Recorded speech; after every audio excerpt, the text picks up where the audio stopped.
We have some big breaking news. Todd Blanche's confirmation vote scheduled before the Judiciary Committee tomorrow has been canceled.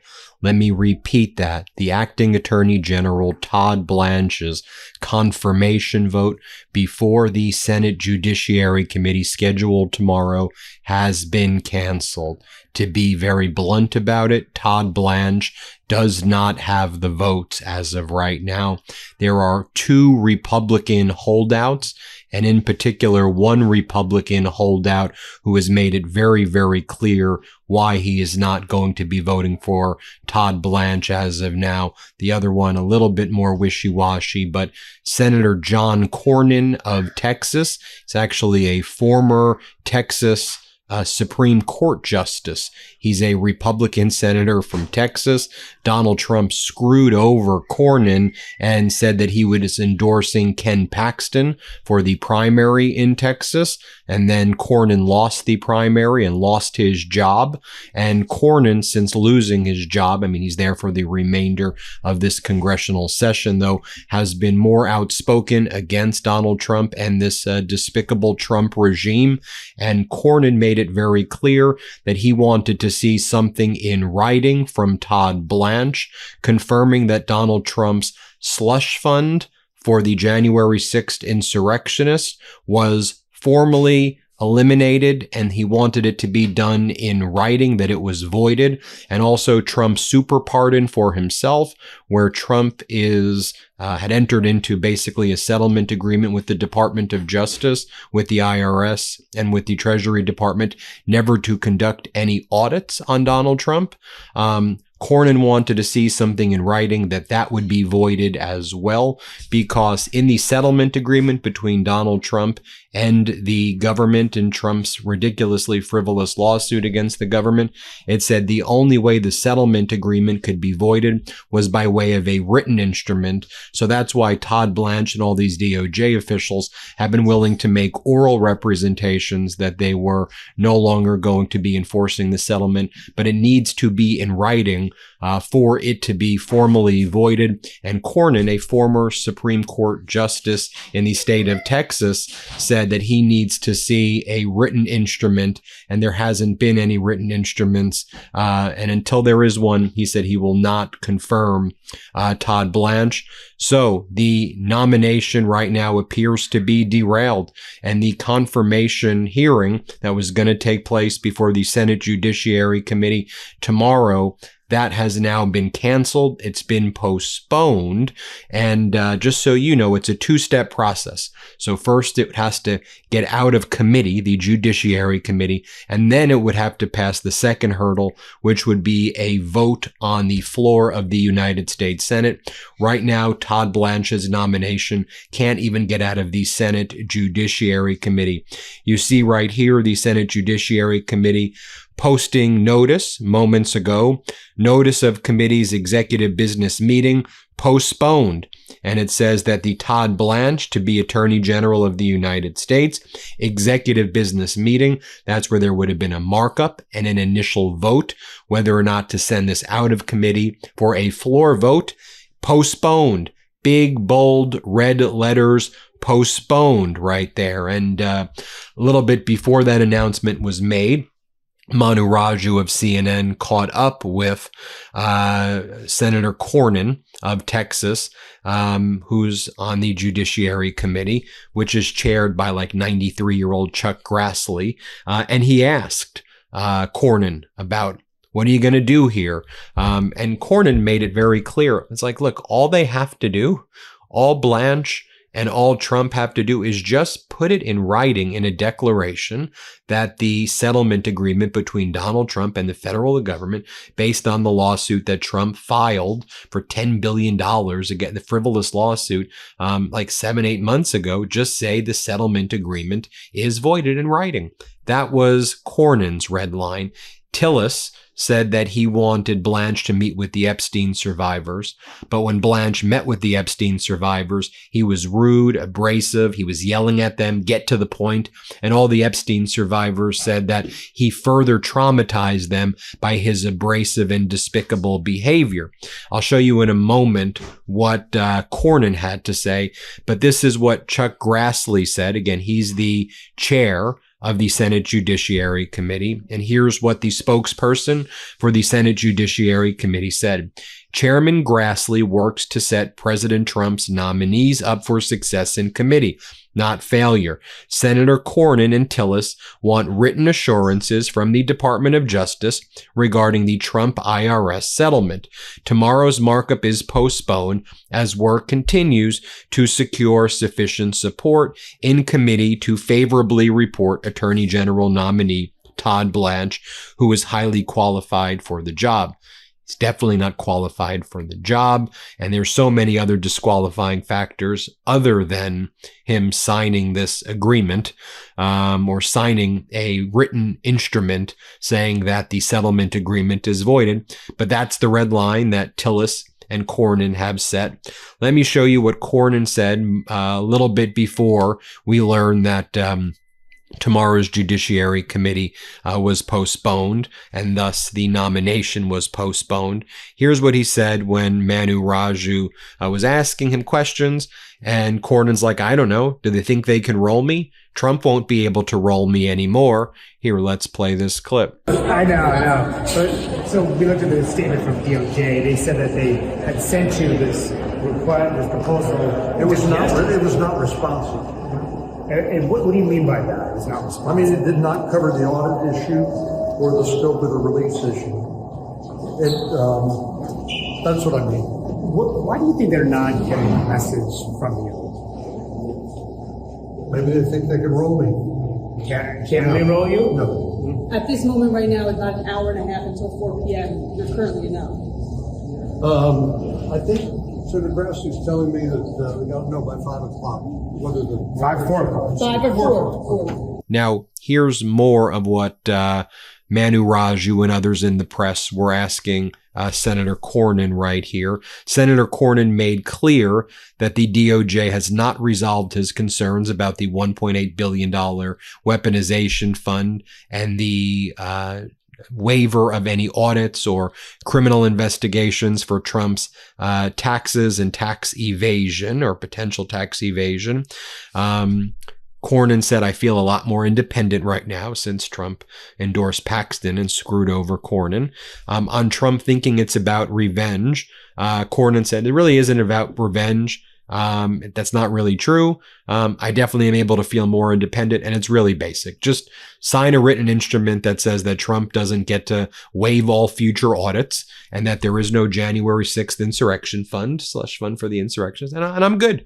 And you got my vote. So keep it simple. Here, let's play this clip. For Senator Grassley to make a decision, we haven't heard from the DOJ, so I think what he told me is he wanted to wait to see if they made a response, but I'm not aware they have. You haven't heard from the DOJ at all? They haven't responded to you after you sent that back to them? As I told you earlier, it was not responsive to my concerns. I mean, we've heard from them. It's just that they refused to commit to writing what he testified to under oath. And it's not a big ask. We're trying to help them get this solved, but they refused to accept our help. But so you're still ready to vote no right now. If this happens tomorrow, you're going to vote no still. Well, I don't know whether there'll be a markup tomorrow. If it happens. Senator Van Hollen, he's got something he wants to say. If it happens, you're no. If the Well, vote happens, I'm not going to speculate. I'm going to wait and see what happens. Senator, are you advising Chairman Grassley to delay tomorrow's markup, given you haven't heard from DOJ yet? Senator Grassley's been around here a lot longer than I have. I'm not advising him anything. But how was that meeting with him? You met with him for some time. What was the purpose? How do we get up? What is? We can get this way. What was the purpose of the meeting? We lose all. You've been here so long. If nothing changes right now, though, you're not a yes. You going up? I am. I'm not going to speculate. But this could be solved in just a matter of seconds. But Are you in contact with the White House about this, Senator? I think Senator Grassley has been talking to the White House. Is your issue more about the IRS settlement language more than the fund at this point? It's both. But where you President are Trump. right now, you are not yet ready to vote in favor of Todd Blanche's That's right. nomination. And the vote hasn't, that time has not yet occurred. President Trump noted today in the White House that he didn't endorse you, wondering, kind of openly speculating whether or not that might have something to do with this. I think that's a convenient excuse for not cooperating with the Judiciary Committee's appropriate role in confirmation. But Why do you think- you would acknowledge though not having to run for re-election anymore has freed you up to be more independent from the president. Would you acknowledge that? Have you noticed? Is that why? Clear. Sir, you've been extremely clear in what you want. Why don't you think Todd Will you tell the DOJ that? Why don't you think Todd Blanche has met your demands as we're in the 11th hour before this vote? Well, I assume he's getting some pushback from the president's lawyers. Have you heard that directly from the DOJ? No, I'm assuming that. I mean, given the Attorney General is supposed to be an independent person in the administration, Yeah, which but advises he's not- not listen to In that. this case, he's not representing the president. But when the president says that you're doing this as a political vendetta, what do you say? That's a convenient excuse, and it happens to be untrue. Now, Manu Raju and other in the press tried to ask Chuck Grassley questions. He refused to answer any questions. But Todd Blanche arrived on Capitol Hill, and he was pissed. Blanche looked livid and angry. He thought that tomorrow was going to be his big day. Watch as Blanche runs away from the press. He's going to Grassley. He's all angry that he's not going to get confirmed tomorrow. And as you heard, what Cornyn said is what Cornyn was speculating is, look, what's probably happening behind the scenes is that Trump's personal lawyers, because this is about Trump's personal interest, do not want Blanche to sign the declaration because they want to give Trump the super pardon. Trump made billions and billions of dollars in the past 18 months grifting in office. He doesn't want to pay taxes on that. And most plain readings of this super pardon would not just waive tax liability going back decades for hundreds of millions of dollars, but just think about what the capital gains tax is or the regular income tax on all of these deals with the Middle East countries and everybody, these billions of dollars Trump made. If he's like, well, I'm not going to pay it. Look, I've got this waiver where you can't investigate me. That's how lots of people read it. So I thought that was notable. I'll share with you again, Blanche just being angry and kind of running around. You could see Blanche running around. Let's play it. Did you get time with Senator Cornyn? Mr. Blanche, are you meeting with Senator Tillis today? Have you provided a proposal to John Cornyn? He said that you have not responded to his concerns. Sir, General Blanche. Attorney General, what was in the proposal that you sent to Cornyn that he's not happy with? Are you going to amend your proposal? Sir, do you expect your vote to be delayed tomorrow? Student survivors described your meeting as unproductive. Mr. Blanche, what's your message? What's your message to Senator Cornyn ahead of tomorrow? Resolve those concerns. Do you have any comment? Now, Donald Trump was asked at his in the Oval Office earlier, Senator John Cornyn has been hesitant about confirming Blanche. What do you make of that? And Trump's like, well, I guess Cornyn's just upset with me because I didn't endorse him. Here, let's play this clip. On Todd Blanche, Senator John Cornyn of Texas has been hesitant to back the confirmation. Seems to be some sort of deal that he's talking about. What is your reaction to his hesitancy? Well, all I can say is Todd Blanche is outstanding. And I thought it was pretty routine because he's so good. You just wouldn't find a better person. So I don't know, maybe John Cornyn's upset with me because I didn't endorse him. I don't know what it is, but I haven't heard that there's a problem. I heard he's going through quite nicely. And then Donald Trump attacks the Senate Majority Leader Thune. You can watch this here. Let's play it. And do you think Senate Majority Leader John Thune, after the comments you heard regarding Save America and some other stuff, do you think he's still the man for the job? Well, we're going to find out, and I'll let you know. I want to share this moment with you because this was the big moment where Senator Cornyn cross-examined Todd Blanche.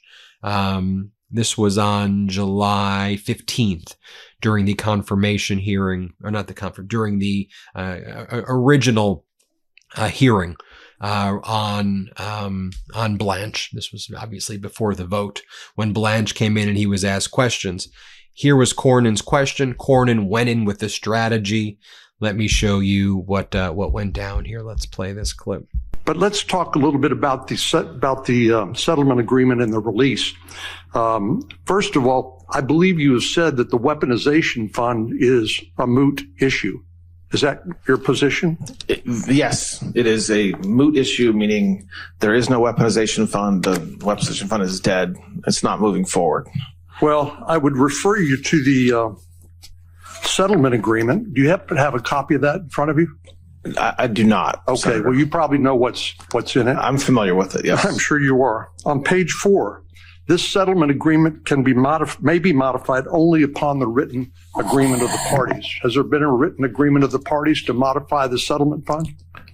No, the settlement fund's just not moving forward. There's no modification. It's just, it never started. No money went from the Treasury to any other account. There's no commissioners. It's not moving forward.